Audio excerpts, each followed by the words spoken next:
금리 인하가 언제 될까요? 2, 4분기 아니면 3, 4분기에 될까요? 그땐 이미 늦습니다. 지금 움직이세요. 한정훈의 부동산 썰. 쌀. 안녕하세요. 한정훈의 부동산 썰. 자, 시작하기 전에 새해 복 많이들 받으셨나요? 자, 이제 새해가 이제 밝았습니다. 다시 또 힘차게 일상을 위해서 한 계단 한 계단, 한 걸음 한 걸음 전진해 나가야 될 그런 시기로 생각이 되네요. 자, 오늘 주제 한번 시원하게 이렇게 한번 잡아봤습니다. 2024년 지금 이 금리 얘기가 정말 안 나올 데가 없는 것 같아요. 신문 지면상에 계속 지금 나오고 있는데요. 금리 인하가 과연 부동산 시장에 어떤 영향을 미칠 것이며, 그리고 언제부터 또 금리 인하가 본격적으로 시작될지, 그리고 왜 금리 인하를 계속 언론에서 중요하게들 얘기를 하는지 한번 정확하게 밝혀보는 시간을 준비하겠습니다. 자, 그 전에 세미나가 이제 슬슬 많은 분들이 지금 오고 계십니다. 여러분들, 지난해 제가 참 많은 얘기 많이 드렸는데 기억들 나시나요? 자, 이번 주제는요, 불확실성이 사라지고 있는 부동산 시장, 지금이 기회다라는 주제로 제가 세미나를 진행합니다. 2월 21일 수요일 오후 2시에서 5시 3시간 동안 특별 세미나를 개최하는데요. 이번 주도 상당히 많은 분들이 신청을 하셔서 정말 성황리에 마쳤는데, 점점 세미나에 오신 분들이 늘어난다는 것은 많은 분들의 심리가 지금 이제 부동산 시장에 대한 긍정적인 그런 마인드로 점점 바뀌어가고 있다는 그런 좀 반가운 얘기가 아닌가 싶습니다.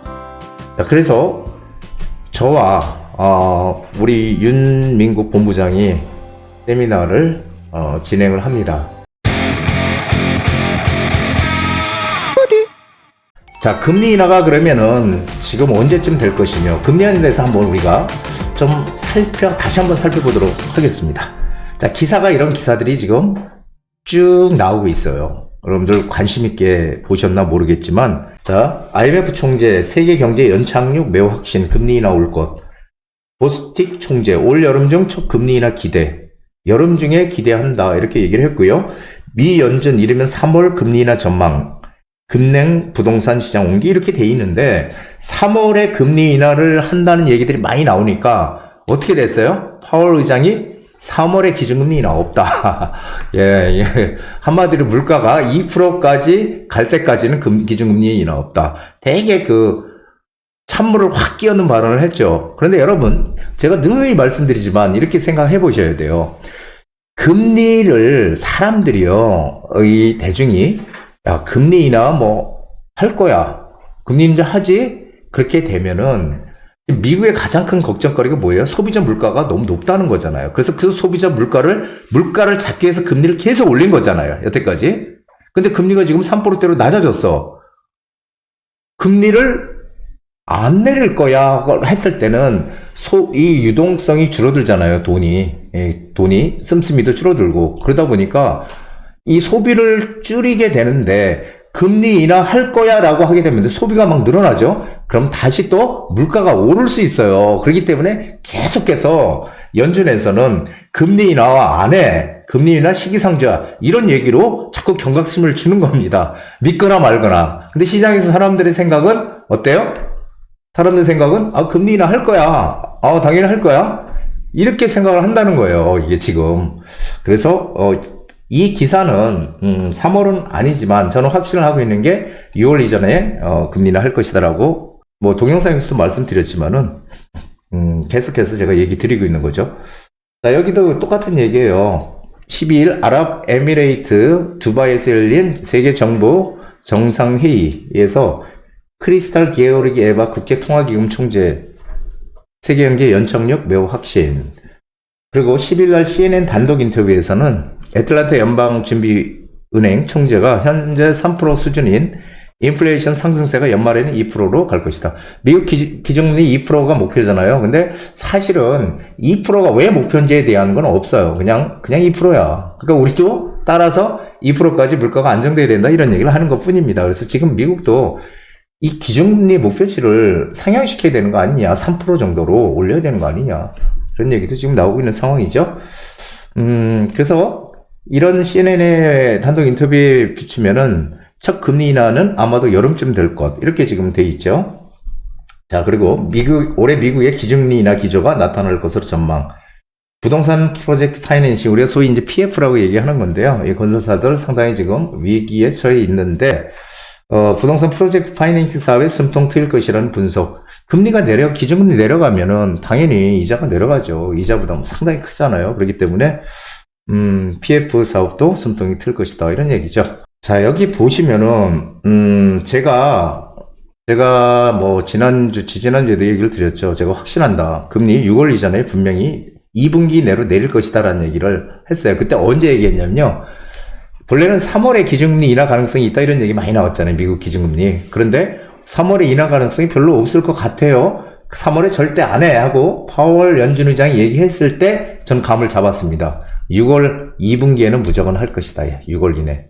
왜 그러냐면은 이 하반기로 가면 뭐가 있어요? 미국에? 선거 있잖아요. 선거. 미국 선거.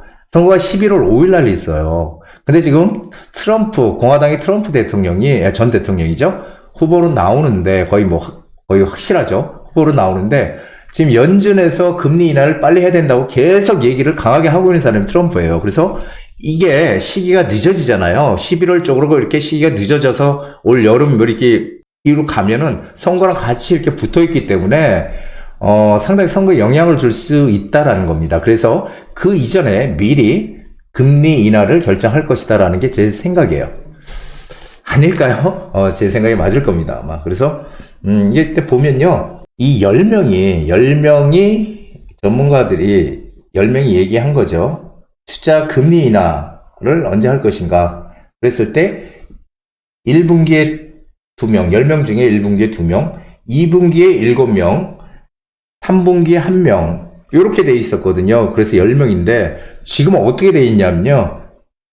수정이 됐죠, 이게. 수정이 돼가지고, 2분기에 10명이야, 2분기에 10명. 2분기에 다 금리 인하할 것이다. 이제 완전히 이쪽 한 군데로 쏠렸어요. 그렇죠. 제 생각하고 너무 똑같은 것 같아요. 자, 다음을 한번 보시자고요.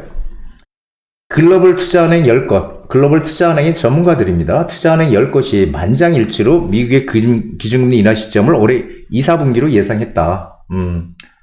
2, 4분기 1월, 2월, 3월이 1, 4분기, 4, 5, 6이 2, 4분기죠. 자, 그래서 이게 지난해는 또 10곳 중 5곳이 2, 4분기, 3곳이 3, 4분기, 2곳이 4, 4분기, 이렇게 막 여기저기 나눠졌었는데, 올해, 아까 그 자리가 2월 5일 자리거든요. 올해 2월 5일. 올해 2월 5일 날은 글로벌 투자은행의 전문가들이 10명이 다 만장일치로 2, 4분기로 결정했다. 이런 얘기입니다. 그래서 미 연준이 2, 4분기 중 기준금리 인하에 나서면 한국은행도 하반기부터 금리 인하할 것이란 전망이 우세한 가운데, 하나는 경제 상황에 따라 구체적인 피봇 시기를 결정한다. 자, 미국의 기준금리 인하하면요, 우리도 바로 발빠르게 내릴 거예요. 자, 그래서 지금 언론의 기사에 보면 계속 고금리 하는데 사실 그 기사도 맞지 않는 겁니다. 왜 그러냐면요. 고금리가 갑자기 생긴 게 아니잖아요. 지난해에도 우리가 고금리 상황이었고, 지지난해에도 계속 금리가 올라서 고금리 상황이었어요. 그게 새롭게 생긴 게 아니라는 거예요. 우리는 이미 거기에 면역이 돼 있는 것이고, 그것이 새롭게 올해 시장의 어떤 변수로 작동하기는 어렵다는 겁니다. 단지 사람들의 심리가 이게 금리가 높아서 이거 참, 물론 경제 상황이라는 것도 있잖아요. 경기 상황. 경제가 지금 안 좋죠. 침체하고. 그러다가 또 금리도 높고 하니까 심리적으로 상당히 조금 지금 안 좋다라는 인식을 가지고 있는 것 뿐이지, 금리가 높아서 투자 못한다? 이것은 전혀 아니라고 봐요. 제가 조금 전에도 말씀드렸지만 2008년도 기준금리 5.25%였어요. 거기다 가상금리까지 하면 얼마입니까? 그렇게 금리가 높았던 2008년도에도 부동산이 워낙 화랑이고 가다 보니까 금리가 높다는 얘기 한 명도 한 적 없어요. 놀랍죠? 5.25%가 2008년도에 기준금리가 5.25였다는 게, 그런 것들을 보면 금리가 높다고 투자를 못하는 게 아니고 심리적으로 사람들이 지금 위축이 돼 있다는 얘기예요. 심리가 살아나면 다시 투자 수요가 생긴다는 얘기랑 같습니다. 여기 주택가격 변동에 대한 결정 요인의 기여도 분석 결과, 이 주택가격이 가장 큰 결정적인 변수가 되는 것이, 크게 영향을 미치는 것이 이 기준금리다. 기준금리가 가장 큰 영향을 미친다. 뭐 60.7%, 그 다음에 45.7%, 56.1%, 이게 다 금리가 가장 주택가격 집값에 영향을 많이 미친다. 그 다음에 대출이라는 거예요. 대출 규제가 두 번째로 미친다. 차이가 많이 나죠. 17.9, 13.4, 19.4. 위에는 다 60.7, 기준금리가 영향을 미친다는 건 60.7, 뭐 45.7, 56.1 이렇게 큰데, 대출 규제는 상대적으로 기준금리에 비해서는 작죠. 그렇죠. 이게 바로 심리적인 거가 상당히 강하기 때문에 그래요. 그리고 주택 공급, 물량, 이런 것들도 영향을 미치더라. 주택 공급 물량도 이렇게 보면요. 뭐 18.4, 11.9, 8.5, 여기 위에 대출 규제랑 비슷해요. 여긴 또 오히려 많고, 그렇죠.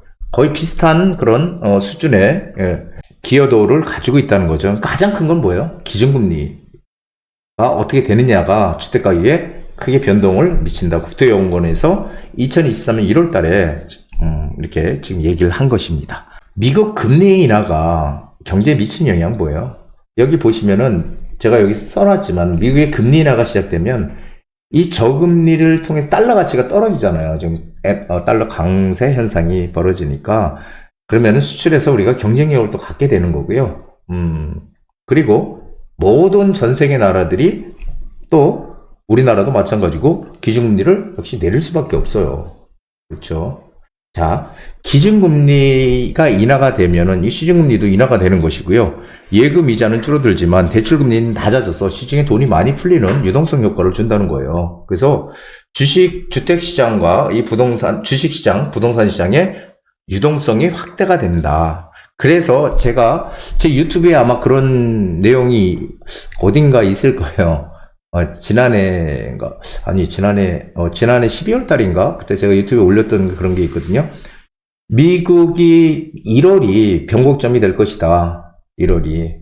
그리고, 여태까지 유동성을 막는, 돈이 시중에 많이 풀려서, 이렇게 막 소비가 늘어나고 물가가 올라가는, 물가를 잡기 위해서 지금 미국이 금리를 올리니까, 돈의 흐름을 꽉 쥐는 그런 양상이었다면, 통화량이 이제 늘어나는 긴축 완화의 시대로 접어들 것이다, 올해. 이런 얘기를 제가 드렸었죠. 그래서, 이제 유동성이 커지는 그런 시기가 다가온다.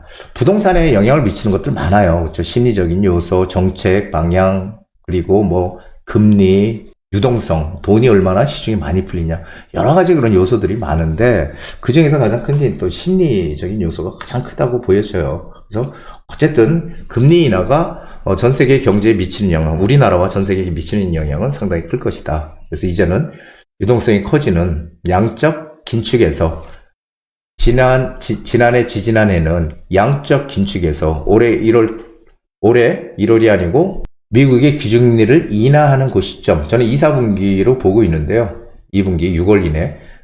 그때부터는 양적 긴축에서 양적 완화로 이제 방향이 완전히 턴되는 그런 시기가 온다라고 제가 말씀드릴 수 있겠습니다.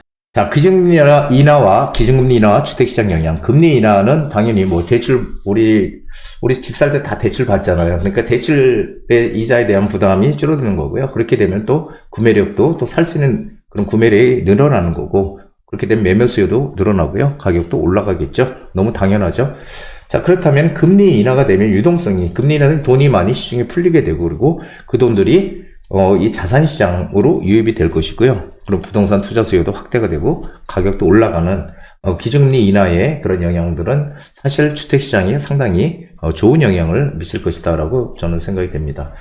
자, 결론적으로 보면은요, 제가 누누이 말씀드렸지만은 금리가 주택시장에 미치는 영향은 분명히 큽니다. 하지만 여러 가지 이 부동산 주택시장에 미치는 영향은 다양하다는 거죠. 그렇죠? 뭐 정부의 정책 방향, 그 다음에 돈의 흐름, 유동성, 그 다음에 심리, 다양한 그런 것들을 가지고 있어요. 이 한 가지 가지고 뭐 부동산이 좌지우지되지는 절대 않습니다. 이 금리도 그래, 여러 가지 변수 중에 하나일 뿐이에요. 그래서 한번 가만히 생각해보면 주택시장이 막 꺾기 시작하면 미국이 기준금리를 올리면서 우리도 따라 올리면서 불확실성이 커지니까 그러면서 가격이 떨어졌잖아요. 그렇죠? 그러다가 불확실성이 이제 미국이 기준금리를 내린다는 불확실성이 이제 확실히 사라지니까 그때부터 다시 정부의 이 완화 정책, 보금자리, 특례대출, 뭐 이런 것들의 영향도 받아서 올라가게 됐죠. 가격이 쭉 올라가게 됐죠. 그래서 지금 잠깐 이제 조정기를 맞으면서 1월 달부터, 지난해도 그랬지만 올해 시장도 1월 달부터 거래량이 지금 상당히 많이 늘어나고 있습니다. 오늘 날짜로 보니까요, 거의 2,000건 됐어요, 2,000건.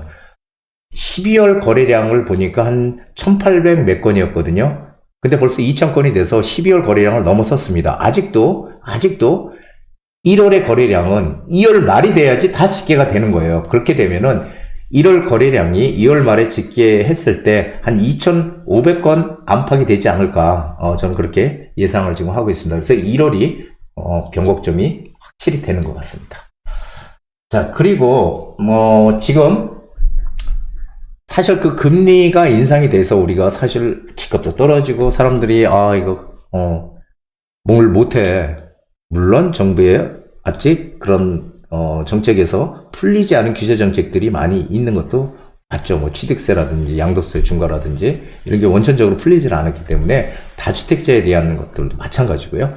그런 영향도 분명히 있습니다. 그런데 중요한 거는 금리가 인상이 돼서 이제 금리가 인하가 다시 된다면 이거는 우리가 4월달에 될 수도 있겠죠. 그리고 3월에 또 될 수도 있어요. 모르기 때문에. 그래서 언제 조금 빨리 되느냐 늦게 되느냐 문제일 뿐이지 반드시 2분기 안에는 된다라고 생각을 하시면 됩니다.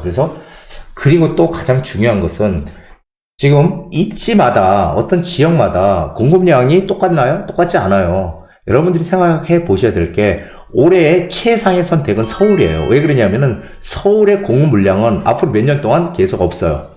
그래서 정부에서 지금 어떻게든지 공급 물량을 늘리려고 하는 거거든요. 뜻대로 되지 잘 않지만 그래서 지금 공급 물량도 서울에 없지. 거기다가 금리까지 인하가 된다면 어떻게 될까요? 집값은 당연히 오를 수밖에 없는 거예요. 여러분들 금리 인하가 딱 돼서 금리 인하 됐네? 그리고 뭔가를 하려고 움직이면 이미 벌써 늦은 겁니다. 이 투자자들은 금리 인하 된다는 어떤 확신이 들면 그리고 시그널이 떴다 하면은 이제 투자해야지 하고 투자를 하는 거지 금리 인하가 돼서 투자하는 건 늦는다는 거예요. 항상. 그래서 여러분들도 그때가 금리 인하되는 그런 2분기가 시점이 아니고요. 지금 뭔가 변곡점이 생긴 지금이 우리한테는 정말 기회 중에 기회다라고 생각이 되는 거예요. 여러분들 제가 말씀드린 것들 한번 잘 생각해 보십시오. 공급도 없고 금리도 인하가 되면은 과연 시장이 어떻게 바뀔까? 그리고 또 선거가 끝나면은 그리고 선거 전에 선거 3월달 이때 되면은 또 세부적인 부동산 대책에 대한 세부적인 그런 내용도 또 나올 거거든요. 여러분들 더 이상 집값이 떨어진다 이런 얘기에 현혹되지 마세요. 그리고 지난해 한번 가만히 좀 되새겨 보세요. 지난해 언론 기사 나왔던 거 전문가들 얘기 맞는 거 있었습니까? 지지난해도 그렇고 지난해도 마찬가지고 다 떨어진다 그랬잖아요. 그리고 몇 사람만 아마 오른다고 얘기했을 거예요. 변곡점이 생겨서 오른다고. 아시는 분은 아시죠? 제 유튜브를 오랫동안 보셨던 분들은 고개를 끄덕이실 겁니다. 항상 현실 지금 당장 눈앞에 있는 걸 보지 말고 조금 먼 미래도 볼 수 있는 그런 안목이 필요해요. 그런 전문가들을 우리 만나야 되는 거죠. 저뿐이 아니라 그런 분들이 있다면 언제든 찾아가서 그런 분들을 믿고 투자에 대한 그런 견해도 들어보시는 거 좋습니다. 자, 오늘 정말 이런 금리에 대해서 여러 가지 자료들을 갖고 얘기를 해봤는데요. 여러분들 이제는 믿어 의심치 마시고 이제 믿으십시오. 믿고 뭔가 하려고 했던 분들 오십시오. 지금 많은 분들이 세미나에 오고 있거든요. 그분들이 왜 오겠어요? 이제 좀 뭔가 심리적으로 이제 좀 뭔가 좀 바뀌는 것 같네라고 생각들을 하시는 분들이 슬슬 많아진다는 거겠죠. 아직 엄청나게 많지는 않지만 1월이 변곡점이라는 거 꼭 기억들 하시기 바랍니다. 저 오늘 부동산 썰 여기까지입니다.